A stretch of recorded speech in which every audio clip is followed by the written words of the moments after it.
अस्सलाम वालेकुम वरहमतुल्लाहि वबरकातुहू। उस्ताद दामन का एक चाहने वाला उनके लिए देसी घी में पके 2 पराठे लेकर आया।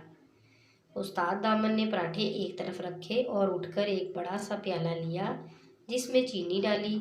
एक पराठे को तोड़ा और प्याले में ढेर सारी चूरी बना ली।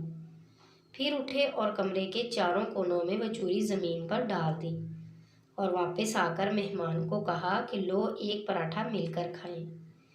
मेहमान परेशानी से ज़मीन पर गिरी चूरी पर नज़रें मरकूज़ किए था कि अचानक बहुत से बड़े बड़े चूहे कोनों खुदरों से निकले और तेज़ी से चूरी खाने लगे। मेहमान ने हैरान होकर पूछा कि उस्ताद मोहतरम ये क्या?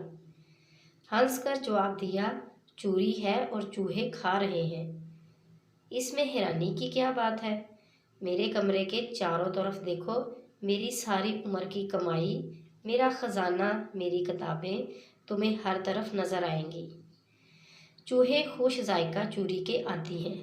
इनको अब किताबों के कागज़ का बेमज़ा जायका अच्छा नहीं लगता। इसलिए चूहों को चूरी खिलाने का फ़ायदा ये है कि मेरी किताबें महफूज हैं, मेरा ख़जाना महफूज है।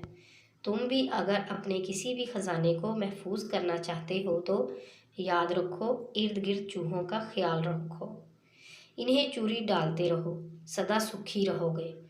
फिर कुछ देर खामोशी के बाद उस्ताद ने मेहमान से मुखातब होकर कहा, ज़िंदगी भर एक बात याद रखना, रब्बुल इज़्ज़त ज़िंदगी में जब भी कभी तुम्हें कुछ दे उसमें से कुछ हिस्सा अपने इर्द गिर्द मौजूद चूहों को ज़रूर बांट दिया करो, क्योंकि चूहों की हर उस चीज़ पर नज़र होती है जो तुम्हारे पास आती है।